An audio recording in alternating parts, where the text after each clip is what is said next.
one of the darkest days in Roman history, perhaps one of the bloodiest battles in all of warfare. On the August 2nd, 216 BC, the armies of Rome and Carthage clashed on the plains of southern Italy in a battle that would go down in infamy, the Battle of Cannae. What unfolded was not just a defeat, but a catastrophe that left Rome reeling and its people questioning the very foundations of their empire. Setting the stage, picture this. It's a sweltering summer day in southern Italy. The Roman army, the pride of the Republic, stands ready with its massive force, estimated to be around 80,000 strong. Facing them, a Carthaginian army led by one of history's greatest military minds, Hannibal Barca. Hannibal's forces are smaller, approximately half the size of the Roman army, but he isn't one to be intimidated by numbers.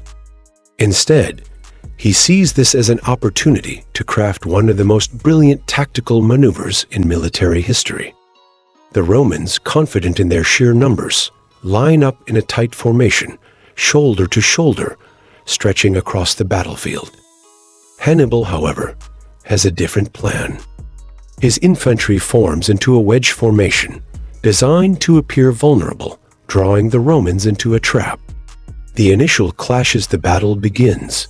The Roman legions march forward, their heavy infantry advancing in orderly ranks. The Carthaginian infantry, under orders from Hannibal, begins to give ground. It looks as if the Romans have the advantage. They push forward, and the Carthaginian center seems to collapse. But this retreat is no act of desperation. It's a calculated move. Hannibal's flanks, strong and composed, remain steady, while the Romans press into the center, believing they have the upper hand. The Carthaginian cavalry springs into action. On the west flank, the Carthaginian horsemen clash with their Roman counterparts, and after a fierce struggle, they emerge victorious. But instead of resting, these cavalry units execute a daring maneuver. They swing around the back of the entire Roman army to support the cavalry battle on the opposite flank. The trap closes. Meanwhile, the Roman infantry, emboldened by their apparent success, continues to push forward. They're now deep into the Carthaginian lines, advancing into what they think is a retreating enemy. But Hannibal's plan is working perfectly. The Roman army, packed tightly together, becomes an immobile mass. The Carthaginian flanks begin to wrap around the Roman formation.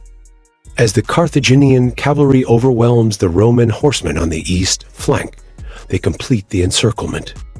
The Romans, still pressing forward, suddenly find themselves surrounded. The Carthaginian infantry now closes in from all sides, and the once orderly Roman ranks begin to buckle under the pressure. Panic starts to spread. The slaughter begins. Happens next is a scene of chaos and bloodshed. The Romans, hemmed in on all sides, cannot maneuver. The tight formation that once gave them strength now becomes their undoing. The Carthaginians press in, and the slaughter begins. Roman soldiers, trapped and unable to flee, are cut down in waves. Historians estimate that between 60,000 and 80,000 Roman soldiers were killed on that single day. The exact numbers may never be known, but the sheer scale of the loss is staggering. The Battle of Cannae stands as one of the deadliest days in the history of warfare. Aftermath and legacy. But what did this defeat mean for Rome? For the Republic, it was a disaster of epic proportions. Nearly an entire army, the largest Rome had ever assembled, was annihilated. The shockwaves reverberated through Roman society, and for a moment, it seemed that the Republic might collapse. Yet, this catastrophic defeat was not the end. The Romans, showing resilience and determination, would regroup, re-strategize, and eventually turn the tide of the war against Carthage. Despite the scale of the loss, the Roman spirit remained unbroken. The legacy of the Battle of Cannae lived on as a lesson in military strategy. Hannibal's tactics would be studied for centuries, influencing commanders from Napoleon to modern-day generals. His use of encirclement and manipulation of the battlefield became a textbook example of tactical genius.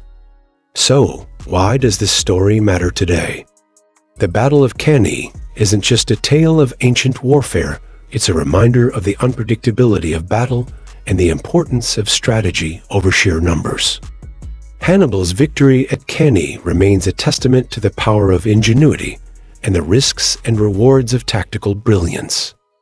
Thanks for joining us on this deep dive into one of history's most infamous battles. If you enjoyed this episode, don't forget to like, subscribe, and hit that notification bell so you never miss an update from WhoTheHistory. And as always, thank you for watching.